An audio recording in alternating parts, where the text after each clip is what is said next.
Hi friends, I'm Danison Fronda and welcome to Dear Danison. This is part 5 of the Lettering 101 series and I hope you're enjoying so far. In this video we are going to be talking about our lovely near and dear foundation strokes. Before we get started, if me saying thin up and thick down means nothing to you and you have no idea what I'm talking about, I highly suggest watching part 4 and then coming back to this video and it'll be Gucci. So, like the title suggests, these strokes are going to be the basis of our lettering shapes for this script style. And these apply to lowercase letters, not uppercase. Just saying. And they might look different when you're trying to learn different script styles, but at the end of the day, they're all the same at the very core. We need to get to know these foundation strokes, and we have 6 of them. We have our overturn, you have your underturn, compound curve, oval, ascending loop, and descending loop. We really need to get to know them just as much as you know your best friend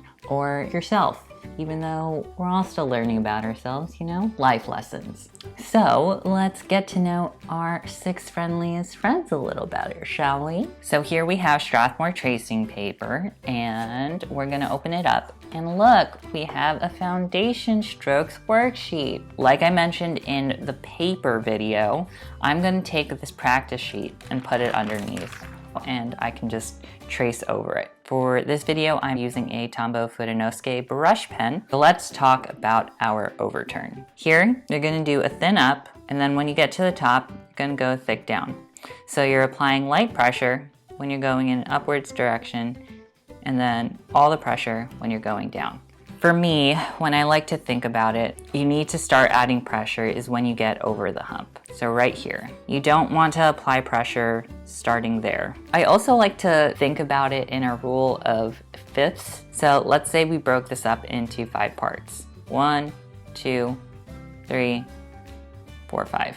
Really, the thick part only covers 2/5, whereas the thin part covers 3/5. If you are struggling, I even like to break it up. Even though this should be taken in 1 stroke, you can even break it up into 2. So right here is 1, and then thick down. And that's your overturn. The next friend is the opposite of that. We're gonna be starting thick in the front and then thin in the back. So we start off with a thick down stroke and then start releasing pressure and going up to a thin stroke. So if I'm going to break it up into 5 counts, we're going to do thick down 2, then 1, 2, 3. Opposite of the overturn, you're going to start releasing pressure before you hit the hump. So thick down, start releasing pressure before the hump, thin up. Next we have our compound curve. What the compound curve is combining the overturn and transitioning into the underturn. Thin up, thick down, thin up. Remember, whenever we do the overturn part, you want to apply pressure after the hump, and then you're going to start releasing pressure before the hump when you do the underturn. Thin up, over the hump, start applying pressure, start releasing pressure, thin up. And you can break this up into 3 strokes if you would like to. So you can do a thin up, stop, thick down, and thin up. Then we have our oval. Basically an O. This one will follow the same concept of the underturn, but instead of just going straight up, we're going to curve it back. So thick down, then up, and finish it off.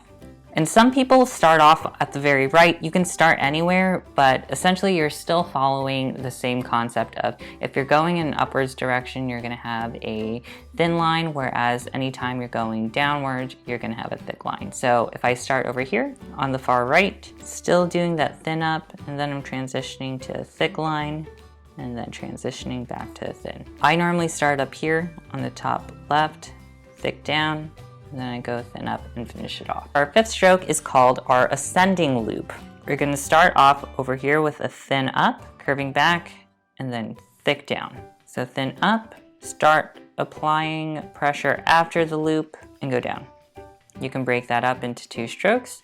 You can go thin up, hitting that top line, and then thick down, hitting that bottom line. And the opposite of that, if you were to turn it around, then you get your descending loop. So you're going to start off with a thick down, and then you're going to go back up with a thin. So thick down, start relieving pressure before you get to the hump, and then bring it back up with a thin line. We can break that up into two, thick down, pick up, then up.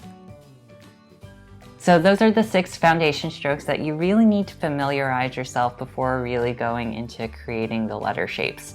Typically, all of those foundation strokes are done within 1 stroke.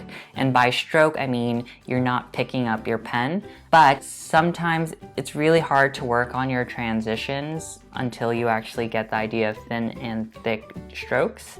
So this is me giving you permission to break it up even into further, just how I demonstrated for some of those curves, until you get really familiar with that idea and you can work on your transitions. But if you're getting frustrated, give yourself a win and break it up into even smaller strokes, into the thin and thick strokes. There's not a stroke police, and if there is, I hope they don't watch this video, and if they find you, you can send them my way and I'll give them a hug, because they might just be having an off day, you know? And that lettering worksheet that you just saw will be available on my website for download if you would like it for free. And I will put the link to that in the description of this video. If you like this video, go on ahead and give it a thumbs up, subscribe if you aren't already, and hit that bell icon to get a notification every time I upload a new video. Until next time, keep learning. Bye.